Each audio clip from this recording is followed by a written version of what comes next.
Now, for the next 20 minutes, we will now look into the Word of God. And I call upon dear brother Abraham Thomas, Eben, to come and minister the Word of God.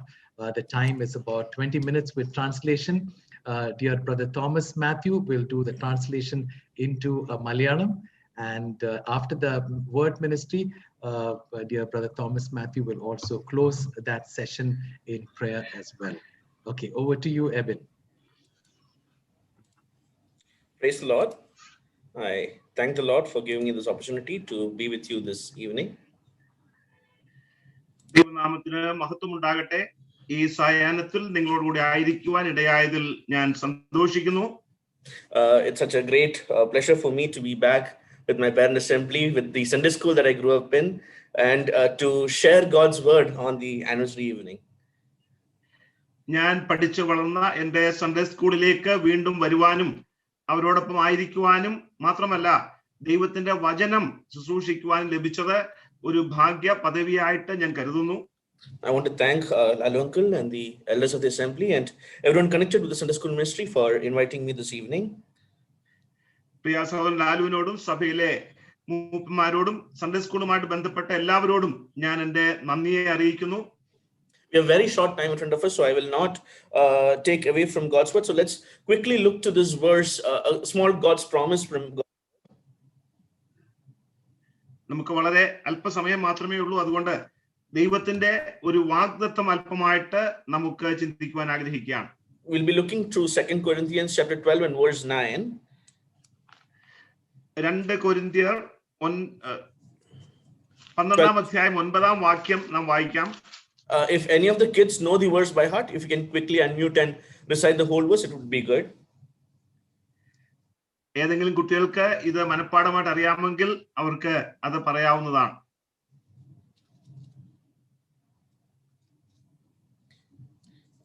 Okay, so I'll read it anyway. It says, "And he said to me, my grace is sufficient to you, for my strength is made perfect in weakness. Therefore, most gladly, I would rather boast in my infirmities, that the power of Christ may rest upon me." നാം ഇങ്ങനെയാണ് വായിക്കുന്നത്. 2 കൊരിന്ത്യർ 12-9 വാക്യം. അവൻ എന്നോട്, എന്റെ കൃപ നിനക്ക് മതി, എന്റെ ശക്തി ബലഹീനതയിൽ തികഞ്ഞു വരുന്നു എന്ന് പറഞ്ഞു. ആകയാൽ ക്രിസ്തുവിന്റെ ശക്തി എന്റെ മേൽ ആവസിക്കേണ്ടതിന് ഞാൻ അതിസന്തോഷത്തോടെ എന്റെ ബലഹീനതകളിൽ പ്രശംസിക്കും. This is a very common verse. We all know it. ഇത് നമുക്ക് എല്ലാവർക്കും പരിചയമുള്ള ഒരു വാക്യമാണ്. And I want to just focus on that phrase in the middle, that my strength is made perfect in weakness.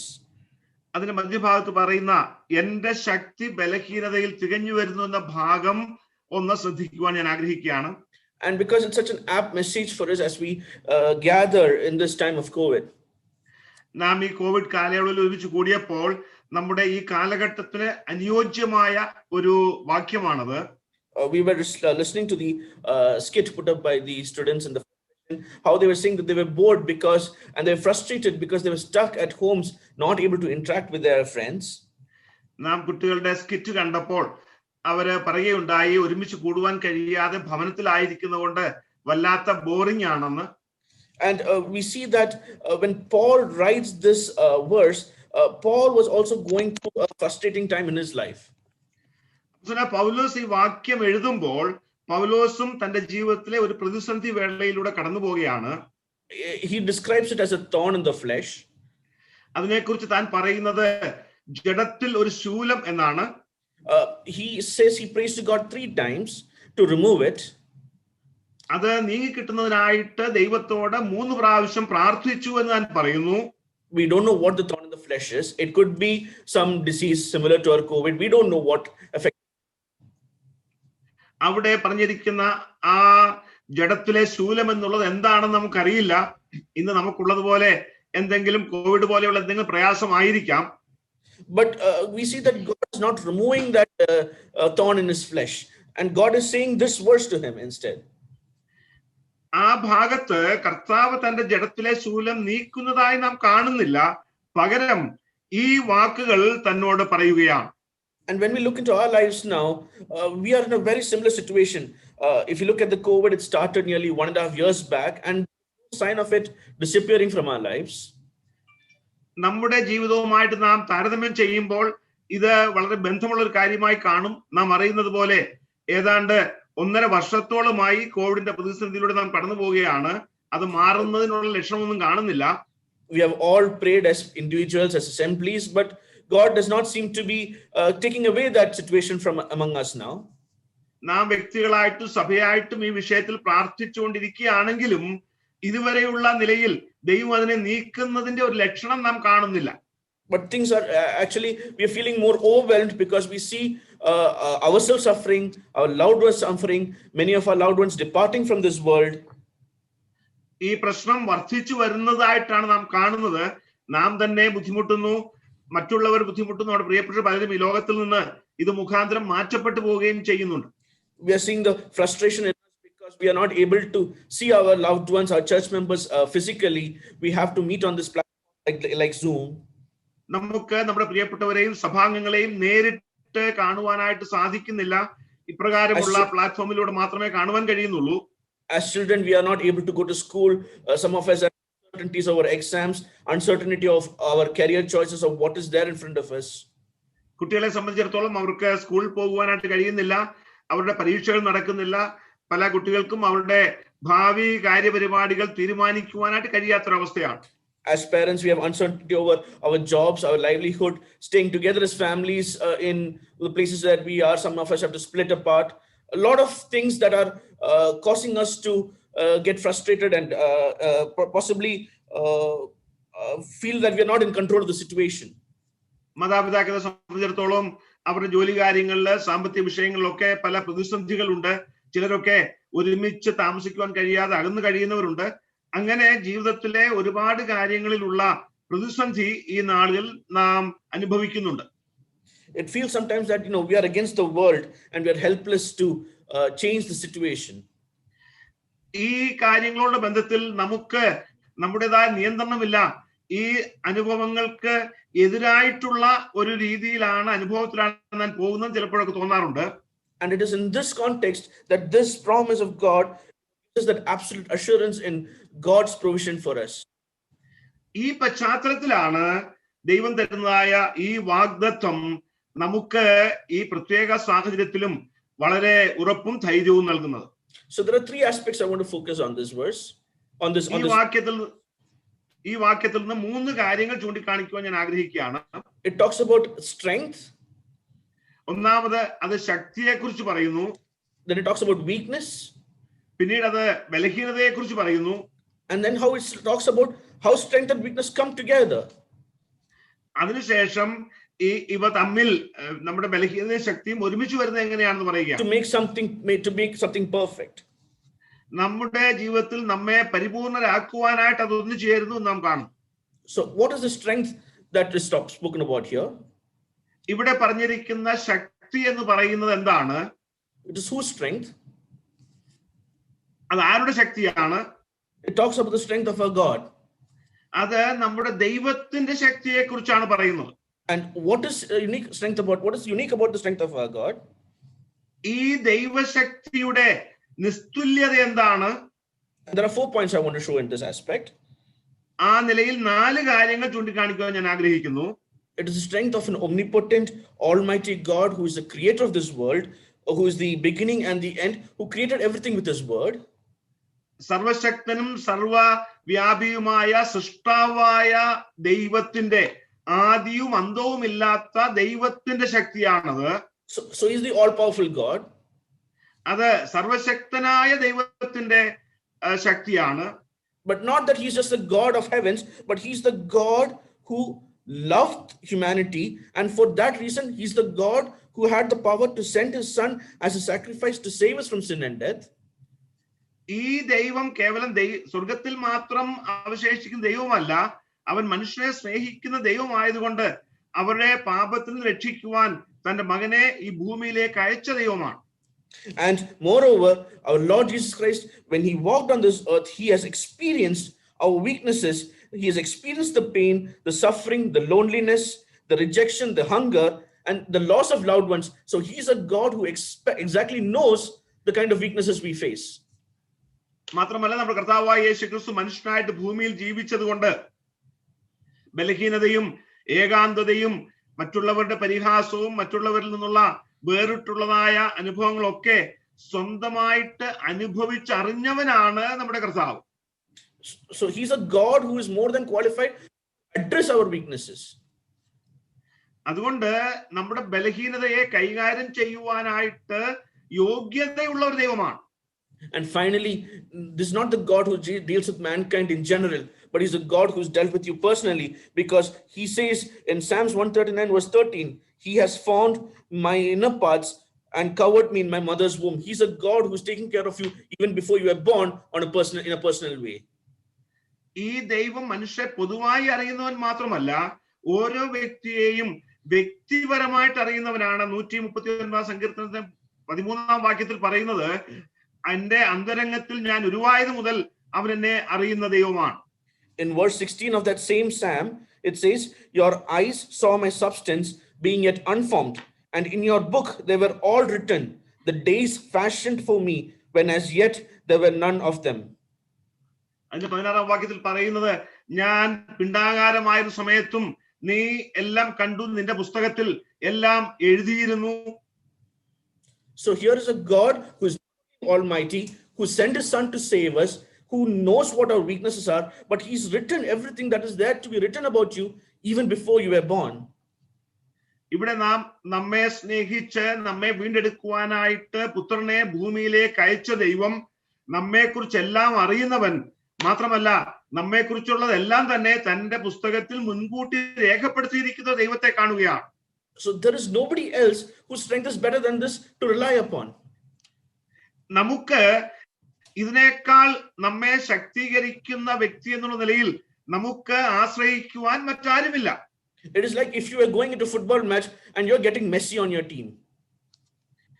ഒരു ഫുട്ബോൾ കളി കാണുവാനായിട്ട് നിങ്ങൾ പോകുമ്പോൾ നിങ്ങൾ ആഗ്രഹിക്കുന്ന ആ ടീമിന്റെ ആ അവസ്ഥയുമായിട്ട് ഇതിനെ നമുക്ക് മനസ്സിലാക്കുവാൻ സാധിക്കും. Yeah, so it's as if the best football player is on your side, and that is what God, when God is on your side when you face the world. ഫുട്ബോളിലെ ഏറ്റവും പ്രഗത്ഭനായ കളിക്കാരൻ നിങ്ങളുടെ ടീമിൽ ഉള്ളതുപോലെയാണ് സർവശക്തനായ ദൈവം നമ്മോട് കൂടെ ഉണ്ട് എന്ന് പറയുമ്പോൾ നമുക്ക് മനസ്സിലാക്കുവാനായിട്ട് കഴിയുന്നു. Now compared to that, let's look at our weaknesses. അതുമായിട്ട് ചേർന്ന് നമ്മുടെ ബലഹീനതയെ നമുക്കൊന്ന് ശ്രദ്ധിക്കാം. It is important to acknowledge that we are weak. നാം ബലഹീനരാണെന്ന് നാം സമ്മതിക്കേണ്ടത് വളരെ ആവശ്യമാണ്. It is important to understand that we cannot be dictating our ideas and our plans to God. നമ്മുടെ താല്പര്യങ്ങളും നമ്മുടെ ആശയങ്ങളും ദൈവത്തെ അടിച്ചേൽപ്പിക്കുവാനായിട്ട് നമുക്ക് കഴിയുകയില്ല എന്നുള്ളത് നാം ഓർക്കുവാൻ ആവശ്യമുണ്ട്. The verse is very clear that God's strength is made perfect in weakness. അവിടെ വാക്യം വളരെ വ്യക്തമാണ്. അവിടെ പറയുന്നത് ദൈവത്തിന്റെ ശക്തി എന്റെ ബലഹീനതയിൽ തികഞ്ഞു വരുന്നു. So it cannot be, you cannot be strong and then expect God's strength upon that, because God can work only when you are weak. നാം ശക്തരായിരിക്കുമ്പോൾ തന്നെ ദൈവത്തിന്റെ ശക്തി നമ്മിൽ പ്രവർത്തിക്കുന്നു എന്ന് നമുക്ക് കരുതുവാനായിട്ട് സാധിക്കുകയില്ല. നാം ബലഹീനരായിരിക്കുമ്പോഴാണ് ദൈവത്തിന്റെ ശക്തി നമ്മിൽ വ്യാപരിക്കുന്നത്. Because when you're strong, you put your demands in front of God, but when you're weak, you're allowing God to take control of your life, and he can push you knowing what is written for you in your life. കാരണം നാം ശക്തരായിരിക്കുമ്പോൾ നാം നമ്മുടെ കാര്യങ്ങൾ ദൈവസന്നിധിയിൽ നിർബന്ധപൂർവം അടിച്ചേൽപ്പിക്കുവാൻ ശ്രമിക്കുന്നു. നാം ബലഹീനരായിരിക്കുമ്പോൾ നമ്മെ കുറിച്ചുള്ള ദൈവത്തിന്റെ പദ്ധതി അനുസരിച്ച് ദൈവം പ്രവർത്തിക്കേണ്ടതിനായിട്ട് നമ്മെ ദൈവസന്നിധിയിൽ സമർപ്പിക്കുവാനായിട്ട് കഴിയുന്നു. And it is important so that we acknowledge that we are weak and that we need his strength, his solution, and his grace to endure. നാം ബലഹീനരാണെന്നും നമ്മുടെ നിലനിൽപ്പിനായിട്ട് ദൈവത്തിന്റെ ശക്തിയും നമ്മുടെ പ്രശ്നങ്ങളിൽ ദൈവം പരിഹാരം കാണുന്നതും ഒക്കെ ആവശ്യമാണെന്ന് നാം ബോധ്യപ്പെടേണ്ടതാണ്. When it says we are weak, God is not asking to come to him with nothing. God still expects us to come with what we have, the little that we have, with our weaknesses. നാം ബലഹീനരായിരിക്കുമ്പോഴും നാം ഒന്നുമില്ലാത്ത അവസ്ഥയിൽ ദൈവസന്നിധിയിലേക്ക് ചെല്ലുവാൻ അല്ല ദൈവം ആഗ്രഹിക്കുന്നത്. നമുക്ക് എന്തുണ്ടോ നമുക്കുള്ള അല്പവുമായിട്ട് ദൈവസന്നിധിയിലേക്ക് ചെല്ലുവാൻ ദൈവം ആഗ്രഹിക്കുകയാണ്. And all this hinges first with our relationship with God. Can you repeat it and continue? And all this hinges first so that on our relationship with God. ഇത് നമുക്ക് ദൈവവുമായിട്ടുള്ള ബന്ധത്തിന്റെ അടിസ്ഥാനത്തിലാണ് ഇവയൊക്കെ സാധിക്കുന്നത്. Because without the relationship with God, you cannot come to God and give the little that you have. ദൈവത്തോട് നമുക്ക് വ്യക്തിപരമായിട്ടൊരു ബന്ധമില്ലാതെ നമുക്കുള്ള അല്പവുമായിട്ട് ദൈവസന്നിധിയിലേക്ക് വന്ന് ആ ദൈവത്തിന് അർപ്പിക്കുവാനായിട്ട് നമുക്ക് സാധിക്കുകയില്ല. The Bible is very clear that we have all sinned and come short of the glory of God. വേദപുസ്തകം വളരെ വ്യക്തമായിട്ട് നമ്മെ അറിയിക്കുന്ന ഒരു കാര്യമുണ്ട്. നാം എല്ലാവരും പാപം ചെയ്ത് ദൈവദേശത്ത് നഷ്ടപ്പെടുത്തിയവരാണ്. It is very clear that we were enemies of God. We were weak and dead in sin, and we were a people lost without hope and without identity. നമുക്ക് വളരെ വ്യക്തമായി മനസ്സിലാക്കുവാൻ കഴിയുന്ന കാര്യമാണ് നാം ദൈവത്തിന്റെ ശത്രുക്കളായിരുന്നു, നാം അതിക്രമങ്ങളാലും പാപങ്ങളാലും മരിച്ചവരായിരുന്നു. But it is in this instance that we see these wonderful verses where God says, John 3:16 says that God so loved the world that he gave his only son, that whoso believes in him should not perish but have eternal life. ഈ പശ്ചാത്തലത്തിലാണ് യോഹന്നാൻ 3:16 കർത്താവ് പറയുന്നത്, തന്റെ ഏകജാതനായ പുത്രനിൽ വിശ്വസിക്കുന്ന ഏവനും നശിച്ചു പോകാതെ നിത്യജീവൻ പ്രാപിക്കേണ്ടതിന് ദൈവം അവനെ നൽകുവാൻ തക്കവണ്ണം ലോകത്തെ സ്നേഹിച്ചുവെന്ന്. And to gain that eternal life, we are asked to in 9 and 10, it says that we should confess with our mouth the Lord Jesus, believe in our heart that God raised him, and then we will be saved. For with the heart man believes, and with the mouth confession is made into salvation. ആ നിത്യജീവൻ പ്രാപിക്കുവാനായിട്ട് നാം യേശുക്രിസ്തുവിനെ കർത്താവെന്ന് വായ് കൊണ്ട് ഏറ്റുപറയുകയും ദൈവം അവനെ മരിച്ചവരിൽ ഉയർപ്പിച്ചു എന്ന് ഹൃദയം കൊണ്ട് വിശ്വസിക്കുകയും ചെയ്യേണ്ടത് ആവശ്യമാണ്. നാം രക്ഷയ്ക്കായിട്ട് അത് വിശ്വസിച്ച് ഏറ്റുപറയേണ്ടതാണ്. Yeah, dear children, dear parents, who have not come to the saving grace this evening, the promises of this Bible are for those who have that personal connection with God. പ്രിയ മാതാപിതാക്കളെ, കുഞ്ഞുങ്ങളെ, ഇതുവരെയും വ്യക്തിപരമായിട്ട് യേശുക്രിസ്തുവിലെ വിശ്വസിച്ച് ദൈവമക്കളായി തീരാത്തവർക്ക് ദൈവത്തിന്റെ ഈ വാഗ്ദത്തം തന്നിരിക്കുകയാണ് ദൈവവുമായിട്ടുള്ള ബന്ധത്തിലേക്ക് പ്രവേശിക്കുവാൻ. And once we are able to confess our sins and come into the relationship with God, the promises of God are there as 100% assurance in our life. നമ്മുടെ പാപങ്ങളെ ഏറ്റുപറഞ്ഞ് ദൈവസന്നിധിയിലേക്ക് വന്ന് അവനെ രക്ഷിതാവും കർത്താവുമായി സ്വീകരിക്കുമ്പോൾ നമ്മുടെ ജീവിതത്തിന്റെ എല്ലാ സാഹചര്യങ്ങളിലും നമുക്ക് ജീവിക്കുവാൻ ആവശ്യമുള്ള ദൈവത്തിന്റെ ശക്തി നമുക്ക് ലഭ്യമാണ്. And let us come to this promise again. I will leave this slide with you that not taken this step, I urge you to take this step in your life today, so that you come to this saving grace of this God, so that you can depend on his strength in your time of weakness. കർത്താവായ യേശുക്രിസ്തുവിൽ വിശ്വസിച്ച് ഇതുവരെയും വ്യക്തിപരമായിട്ട് ഈ ബന്ധത്തിലേക്ക് വരാത്തവരോട് ഞാൻ പിന്നെയും ആഹ്വാനം ചെയ്യുകയാണ്, ഈ നിലയിൽ നിങ്ങൾക്ക് നിങ്ങളെ സമർപ്പിക്കുവാൻ കഴിഞ്ഞാൽ നിങ്ങളുടെ ബലഹീനതയിൽ ദൈവത്തിന്റെ ശക്തിയിൽ ആശ്രയിക്കുവാനായിട്ട് നിങ്ങൾക്ക് സാധിക്കും. So what is the promise that we saw? We saw God's strength. ഇവിടെ ദൈവത്തിന്റെ ശക്തിയെ കുറിച്ചുള്ള വാഗ്ദത്തം നാം കണ്ടു. We saw our weakness. നമ്മുടെ ബലഹീനത നാം കണ്ടു. So what is God saying in this verse? ഇവിടെ കർത്താവ് എന്താണ് പറയുന്നത്? God is saying that my strength is made perfect in weakness. അവിടെ കർത്താവ് പറയുന്നു, എന്റെ ശക്തി ബലഹീനതയിൽ തികഞ്ഞു വരുന്നു. God is not saying that God's strength is supplementing our strength. നമ്മുടെ ശക്തിയോട് ചേർന്ന് ദൈവം തന്റെ ശക്തി നൽകും എന്നല്ല പറഞ്ഞിരിക്കുന്നത്. God is not saying he will overwhelm us with the strength that all that he has to, take us out of every situation. നമുക്കുള്ള ആ ശക്തിക്ക് അപ്പുറത്തായിട്ട് ദൈവത്തിന്റെ ശക്തിയാൽ നമ്മെ നിറയ്ക്കുമെന്നല്ല ദൈവം പറഞ്ഞിരിക്കുന്നത്. He's not saying us, he's giving you that strength to just get you out of the situation.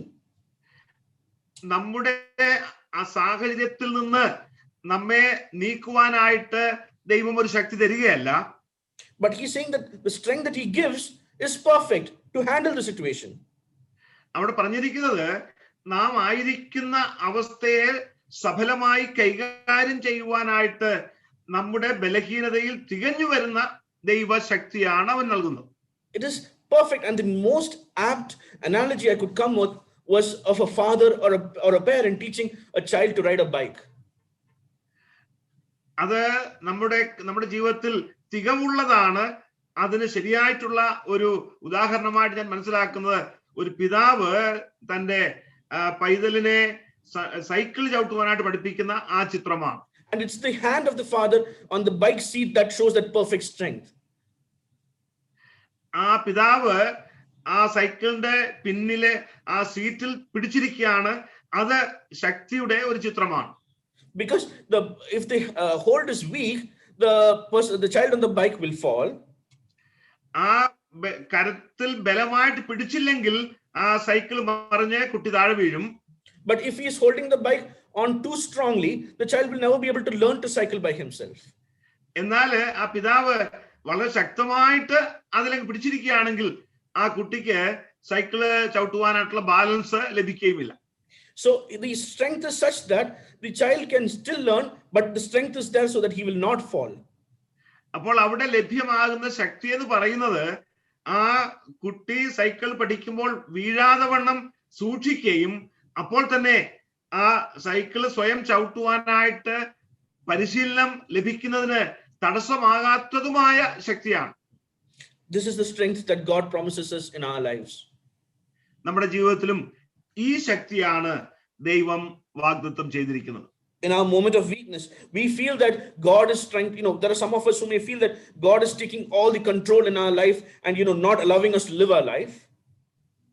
നമ്മുടെ ജീവിതത്തിന്റെ ബലഹീനത ഘട്ടങ്ങളിലൊക്കെ ചിലപ്പോഴെങ്കിലും നാം ചിന്തിക്കാറുണ്ട് നമ്മുടെ ജീവിതത്തിന്റെ മൊത്തം നിയന്ത്രണവും ദൈവം അങ്ങ് ഏറ്റെടുത്തിട്ട് നമ്മെ ദൈവം ജീവിക്കുവാൻ അനുവദിക്കുന്നില്ല എന്ന്. But God is not doing that. ദൈവം അങ്ങനെ ചെയ്യുന്നവനല്ല. God is allowing you to live your life, but He is giving you the strength which is perfect so that you can endure in such difficult circumstances. ദൈവത്തിന്റെ ശക്തി നിങ്ങൾക്ക് ലഭിക്കുമ്പോൾ നിങ്ങൾക്ക് ജീവിക്കുവാനായിട്ടുള്ള ആ സാധ്യതയുമുണ്ട്. അപ്പോൾ തന്നെ ജീവിതത്തിലെ ബലഹീനതയെ തികഞ്ഞു വരുന്ന ദൈവശക്തിയുമാണ്. We believe in a God who works miracles. അത്ഭുതം പ്രവർത്തിക്കുന്ന ഒരു ദൈവത്തിൽ നാം വിശ്വസിക്കുന്നു. We see the miracles of God in the Gospels. സുവിശേഷങ്ങളിൽ കർത്താവിന്റെ അത്ഭുതങ്ങൾ നാം കാണുന്നുണ്ട്. We were having this discussion even in our assembly few weeks back, why we don't see miracles today. നാം ഈ കാലങ്ങളിൽ എന്തുകൊണ്ട് അത്ഭുതങ്ങൾ കാണുന്നില്ല എന്നുള്ള ഒരു ഡിസ്കഷൻ ഞങ്ങളുടെ അസംബ്ലിയിൽ കഴിഞ്ഞ ആഴ്ചയിൽ ഉണ്ടായിരുന്നു. And what I want to come to you, a point which we were discussing was that we don't see miracles because we are holding to our strength rather than allowing God to use His strength in our lives. അതിന് ഒരു കാരണമായിട്ട് ഞങ്ങൾ ചിന്തിച്ചത് ഞാൻ പറയുവാൻ ആഗ്രഹിക്കുന്നു. എന്തുകൊണ്ട് നാം ഇന്ന് ദൈവത്തിന്റെ അത്ഭുതം കാണുന്നില്ല? അതിനൊരു കാരണം നാം നമ്മുടെ ശക്തിയിൽ ആശ്രയിക്കുകയും അതിനെ മുറുകെ പിടിക്കുകയും ചെയ്യുന്നത് കൊണ്ട് ദൈവത്തിന്റെ ശക്തി നമ്മിൽ പ്രവർത്തിക്കുവാനായിട്ട് ഇടയാകുന്നില്ല എന്നതാണ്. God is not able to glorify His work through us because we are holding to our strength. നാം നമ്മുടെ തന്നെ ശക്തിയിൽ മുറുകെ പിടിച്ചിരിക്കുന്നത് കൊണ്ട് ദൈവത്തിന് തന്റെ ശക്തി വെളിപ്പെടുത്തി തന്നെ മഹത്വപ്പെടുത്തുവാനായിട്ട് നമ്മിലൂടെ സാധിക്കുന്നില്ല. If you look into the Bible, there are many instances of people where God used people in their weakness for doing great things, for doing miracles through their lives. നാം വേദപുസ്തകത്തിന്റെ ഏടുകൾ പരിശോധിച്ചാൽ അനേക ബലഹീനരായ മനുഷ്യരെ ദൈവത്തിന്റെ മഹത്വകരമായ ശുശ്രൂഷയ്ക്കായിട്ട് അത്ഭുതം പ്രവർത്തിച്ച് ദൈവം ഉപയോഗിക്കുന്നതായിട്ട് നമുക്ക് കാണുവാൻ കഴിയും. If you look into the Old Testament, we see Moses who stood in front of God and he said, "I'm afraid," but God used him, his rod and Aaron, to lead the people of Israel to the promised land. നാം പഴയ നിയമത്തിൽ മോശയെ ശ്രദ്ധിച്ചാൽ ദൈവസന്നിധിയിൽ താൻ നിൽക്കുമ്പോൾ തനിക്ക് ശക്തിയില്ല, താൻ ഭയപ്പെടുന്നു എന്ന് പറയുന്നു. എന്നാൽ ആ മോശയെയും അഹരോനെയും ഇസ്രായേൽ മക്കളെ മിസ്രയീമിൽ നിന്ന് വിടുവിച്ച് കൊണ്ടുവരുവാനായിട്ട് ദൈവം അത്ഭുതകരമായിട്ട് ഉപയോഗിക്കുന്നു. We see Gideon, where Gideon was hiding in fear of his life, and even when God came to him, he doubted whether he would be the one to lead Israel from the Midianites. But we see God using Gideon there, and God reducing his army size from what he brought to 300 people. നാം ഗിദെയോനോടുള്ള ബന്ധത്തിൽ നോക്കുമ്പോൾ തന്റെ ജീവനെ കുറിച്ച് ഭയപ്പെട്ട് ഒളിച്ചിരുന്ന ഒരവസ്ഥയിൽ നിന്ന് ദൈവം തന്നെ വിളിച്ച് ദൈവത്തിന്റെ ശുശ്രൂഷയ്ക്കാക്കുന്നു. തന്നെ ദൈവം വിളിച്ചോ എന്നുള്ളതിന് ദൈവസന്നിധിയിൽ താൻ സംശയം പോലും ഉന്നയിക്കുന്നുണ്ട്. എന്നാൽ അവിടെയും ദൈവം തന്നെ ഉപയോഗിക്കുകയും നാം കാണുന്ന മറ്റൊരു കാര്യം, ഗിദെയോന്റെ സൈന്യത്തിന്റെ ശക്തി പോലും എണ്ണം പോലും കുറച്ച് കേവലം 300 പേരുമായിട്ട് ദൈവശക്തിയാൽ യുദ്ധം ചെയ്യുവാനായിട്ട് തന്നെ ഒരുക്കുകയും ചെയ്യുന്നു. When we come to the New Testament, we see the Lord using 2 loaves and 5 fishes from that boy to feed the 5,000. നാം പുതിയ നിയമത്തിലേക്ക് വരുമ്പോൾ നാം 5 അപ്പവും 2 മീനും കൊണ്ട്, ആ ബാലന്റെ കയ്യിലെ 5 അപ്പവും 2 മീനും കൊണ്ട് 5000 പേരെ പോഷിപ്പിക്കുന്ന ചിത്രം നാം കാണുന്നുണ്ട്. What that boy brought was his lunch. ആ ബാലൻ കൊണ്ടുവന്നത് തന്റെ പ്രാതലായിരുന്നു. But his lunch became the lunch for 5,000 people. എന്നാൽ തന്റെ ആ ആഹാരം 5000-ലധികം പേർക്ക് അവരുടെ ആഹാരമായി പരിണമിക്കുകയായിരുന്നു. You know, when we see the Bible throughout, God always used the weak for his kingdom's glory. നാം വേദപുസ്തകം ഉടനീളം നോക്കിയാൽ ദൈവം ബലഹീനമായതിനെ, ബലഹീനരെ ദൈവത്തിന്റെ രാജ്യത്തിന്റെ പണിക്കായിട്ട് ഉപയോഗിക്കുന്നുവെന്ന് നമുക്ക് കാണുവാനായിട്ട് സാധിക്കുന്നു. He used fishermen and tax collectors as his disciples to form the foundation of the church. ദൈവസഭയുടെ അടിസ്ഥാന പണിക്കാരായിട്ട് ദൈവം മീൻപിടുത്തക്കാരെയും ചുങ്കക്കാരെയുമാണ് ഉപയോഗിച്ചത് നാം കാണുന്നു. Paul was his greatest missionary, but God used his time in captivity where he felt weak as the time where he would write his epistles, so that we today sitting here can read the word of God. അപ്പോസ്തലനായ പൗലോസ് ദൈവത്തിന്റെ സുശക്തനായ ഒരു അപ്പോസ്തലനായിരുന്നു. എന്നാൽ നാം ശ്രദ്ധിച്ചാൽ താൻ കാരാഗ്രഹത്തിൽ ബലഹീനതയിലായിരിക്കുമ്പോഴാണ് ഇന്ന് നാം വായിക്കുന്നതായ പല ലേഖനങ്ങളും എഴുതുവാനായിട്ട് തനിക്കിടയായി തീർന്നു. So more than his ministry at that time, for us what is beneficial are these epistles that he's written in this time of weakness. തന്റെ ശക്തമായ സുവിശേഷീകരണ സമയത്തേക്കാൾ തന്റെ ബലഹീനമായ സമയത്ത് താൻ എഴുതിയതായ ലേഖനങ്ങളാണ് ഇന്ന് നമുക്ക് അധികം ഫലകരമായിട്ട് ഉപയോഗിക്കുവാനായിട്ട് കഴിയുന്നത്. Our weakest point in life, but with God, it is also the point where we are honest. നമ്മുടെ ജീവിതത്തിലെ ഏറ്റവും ബലഹീനമായ നിമിഷവും ദൈവത്തോടൊപ്പം ആയിരിക്കുമ്പോൾ അത് ഏറ്റവും ശക്തമായ സന്ദർഭങ്ങളായിരിക്കും. And it is with this in mind that when it comes to 2 Corinthians 12 verse 10, Paul says that I'm no longer going to be frustrated, but I'm going to boast. I'm going to take pride in my weakness. ഈ ചിന്തയോടുകൂടെ നാം 10-ാം വാക്യത്തിലേക്ക് വരുമ്പോൾ അവിടെ കാണുന്നത് പൗലോസ് പറയുകയാണ്, അതുകൊണ്ട് ഇനി ഞാൻ എന്റെ ബലഹീനതയെക്കുറിച്ച് വ്യാകുലപ്പെടുന്നില്ല, പകരം എന്റെ ബലഹീനതയിൽ ഞാൻ പ്രശംസിക്കുവാനായിട്ട് പോവുകയാണ്. A changed perspective in his life. തന്റെ കാഴ്ചപ്പാടിൽ വലിയ മാറ്റം ഉണ്ടാവുകയാണ്. No longer is it a difficult time. ഇനിയും തന്റെ അപ്പോഴത്തെ അവസ്ഥ തനിക്ക് ബുദ്ധിമുട്ടുള്ള ഒരു അവസ്ഥയല്ല. Because he realized that the point that he's the weakest is the point where he is the strongest and was strongest in ways that God can use him. തനിക്ക് മനസ്സിലാക്കുവാൻ കഴിഞ്ഞ ഒരു യാഥാർത്ഥ്യം, താൻ തന്നിൽ തന്നെ ഏറ്റവും ബലഹീനനായിരിക്കുമ്പോഴാണ് ദൈവത്തിന് തന്നെ ഏറ്റവും ശക്തനായിട്ട് ഉപയോഗിക്കുവാൻ കഴിയുന്നത് എന്നാണ്. Dear children, dear parents, everyone who's listening, you know, we may think that we are weak, we are frustrated, we are not helpless in the circumstances that God has placed us now. പ്രിയ കുഞ്ഞുങ്ങളെ, മാതാപിതാക്കളെ, എന്നെ ശ്രദ്ധിക്കുന്നവരെ, പലപ്പോഴും നമ്മുടെ ജീവിതത്തിൽ നാം ബലഹീനരാണ്, നാം അശക്തരാണ്, നമ്മെ കൊണ്ടൊന്നും സാധിക്കില്ല എന്നുള്ള വ്യാകുല ചിന്ത ഉള്ളവരായിട്ട് നാം കഴിയാറുണ്ട്. But this verse, let it be our promise. എന്നാൽ ഈ വാക്യം നമുക്കുള്ള വാഗ്ദത്തമായി തീരട്ടെ. We are strongest when we are weak. നാം ബലഹീനരായിരിക്കുമ്പോൾ നാം ഏറ്റവും ശക്തിയുള്ളവരായി തീരുന്നു. Don't think of it in abstract terms as verses in the Bible. Think of it in real terms in your life. കേവലം എഴുതപ്പെട്ട ഒരു കാര്യമായിട്ട് മാത്രം ചിന്തിക്കാതെ നമ്മുടെ ജീവിത അനുഭവമായിട്ട് അതിനെ ഒന്ന് കാണുവാനായിട്ട് നാം ശ്രമിക്കേണ്ടതാണ്. Let us understand that this opportunity that God given us is the time where God wants to utilize us for his glory, so that he can do miracles in the world. നമ്മെ ദൈവം ഇപ്പോൾ കടത്തിവിടുന്ന ഈ അനുഭവങ്ങൾ ദൈവം നമുക്ക് തന്നിരിക്കുന്നത് നമ്മിലൂടെ ദൈവത്തിന് വൻ കാര്യങ്ങളെ ചെയ്യുവാനും ദൈവത്തിന്റെ മഹത്വം നമ്മിൽ വെളിപ്പെടുത്തുവാനുമാണെന്ന് നാം മനസ്സിലാക്കുവാൻ ആവശ്യമുണ്ട്. It requires us to bring the little that we have to God and allow him to take control in our lives. നമ്മിൽ ഉള്ള അല്പമായത് ദൈവസന്നിധിയിലേക്ക് കൊണ്ടുവന്നിട്ട് നമ്മുടെ ജീവിതത്തിന്റെ സമ്പൂർണ്ണ നിയന്ത്രണം ദൈവം ഏറ്റെടുക്കുവാനായിട്ട് നമ്മെ ഏൽപ്പിച്ചു കൊടുക്കുവാനായിട്ട് കഴിയണം. It requires us to bring our weakness so that together with his strength, he can use us in the perfect way. നമ്മുടെ ബലഹീനത ദൈവസന്നിധിയിലേക്ക് കൊണ്ടുവന്ന് സമ്മതിക്കുമ്പോൾ ദൈവത്തിന്റെ ശക്തി അതിൽ വ്യാപരിച്ച് ദൈവത്തിന് വേണ്ടി വൻകാര്യങ്ങളെ ചെയ്യുവാൻ നമുക്ക് കഴിയും. And we can truly say that yes, truly with God's strength is made perfect in our weakness. അങ്ങനെയാവുമ്പോൾ നമുക്ക് അന്വർത്ഥമായിട്ട് പറയുവാൻ കഴിയും, ദൈവത്തിന്റെ ശക്തി എന്റെ ബലഹീനതയിൽ തികഞ്ഞു വരുന്നു. May his name be glorified. ദൈവത്തിന്റെ വിലയേറിയ നാമം വാഴ്ത്തപ്പെടുമാറാകട്ടെ.